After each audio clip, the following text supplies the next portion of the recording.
I made so much eggplant. I just had to, and here's why. Recently I got into the yuxiang flavor profile of Chinese cooking, and it's spicy, tangy, sweet, garlicky, just the best. And one of the most famous dishes in this flavor profile is yuxiang eggplant, yu香茄子. I absolutely adore this dish, made it many times, and I will share my recipe here. But there's this one thing. All the classic recipes tell me to deep fry my eggplant. And you know, deep frying. So here's the deal. I'm gonna challenge Chinese cuisine because I believe there is a better way. My name is Andong and this is a special experiment style episode where I try to make yuxiang eggplant without the deep frying.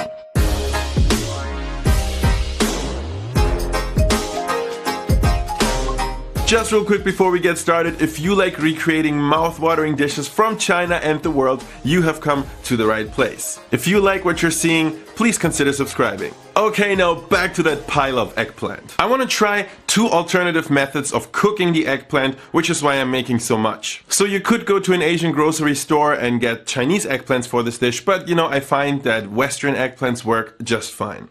So first of all, I'm gonna cut my eggplant into sort of thick fries.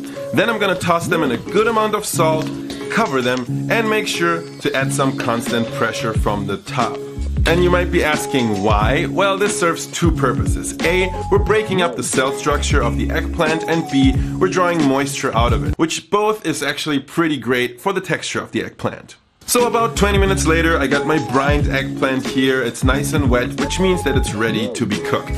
So first I'm gonna deep fry a third of my eggplant. I mean, this is an experiment, this is science, so we need a control batch. Takes only a couple of minutes in hot oil, and I know my eggplant is done when it's nice and golden. It actually even gets a little bit crispy on the outside. And we will do a taste test in a second, but first, the fun part, how to not deep fry an eggplant. So my first idea was to bake my eggplant in the oven.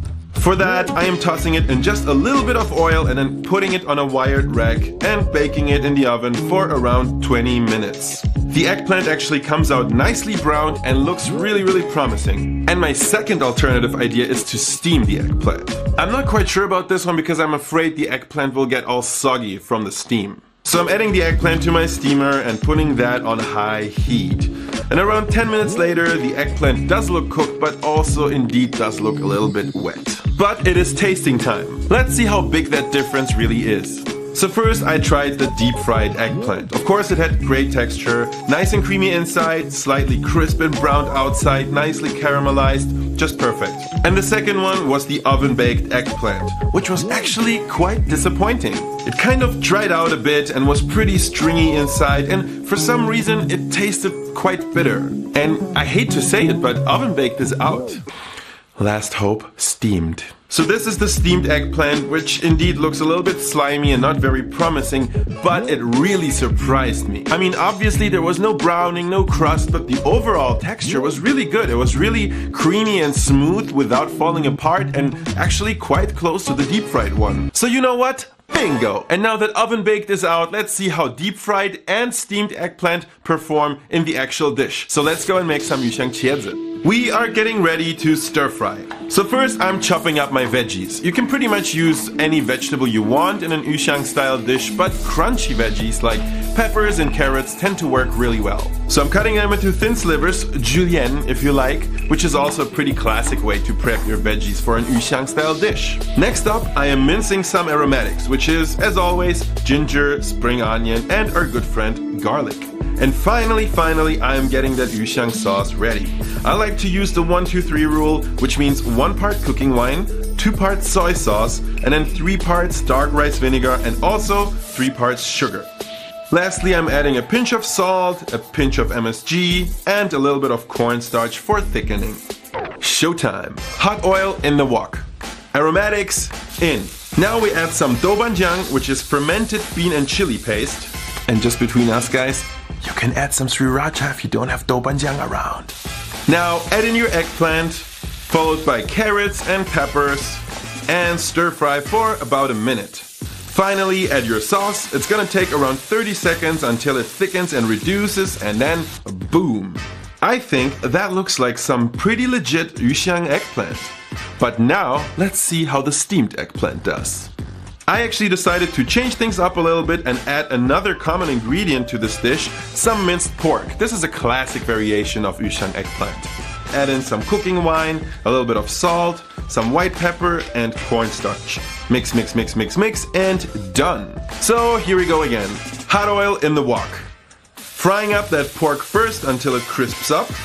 Then we're moving that aside and adding in the aromatics and that lovely doubanjiang.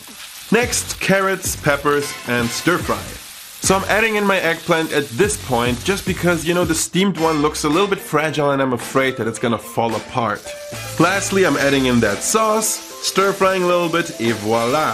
How great does that look? And now to that big question we're all dying to get the answer to. Can the steamed eggplant live up to the deep fried eggplant?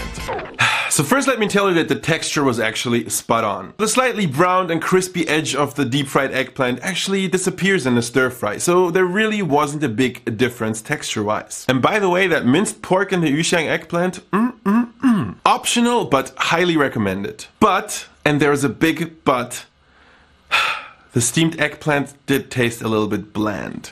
I guess it's just not that good at absorbing all those flavors. And you know what? I was this close to calling this my final verdict. Until... So I'm adding in my eggplant at this point just because, you know, the steamed one looks a little bit fragile and I'm afraid that it's gonna fall apart. I think this is where I made a big mistake. So let's give this one more shot. From the beginning, hot oil in the wok. Aromatics in, doubanjiang in, now the eggplant, and we give it a good minute or so to absorb all that flavor. And now we're adding in the veggies, stir frying for a little bit, lastly that sauce, and now, this is a whole other story. Let me tell you that I'm actually super excited. This is just as good as the deep fried version. You don't need to deep fry your eggplant. I said it, I know it's crazy, but you don't. Guys, I hope you enjoyed this video, even though it was a little bit different from what I've done recently. Let me know how I did in the comments, or go and deep fry or steam that like button. Completely up to you. Also, don't forget to head over to my channel for more fun cooking videos, and definitely let me know if you have any food challenges for me. Guys, I see you in the next video. Peace!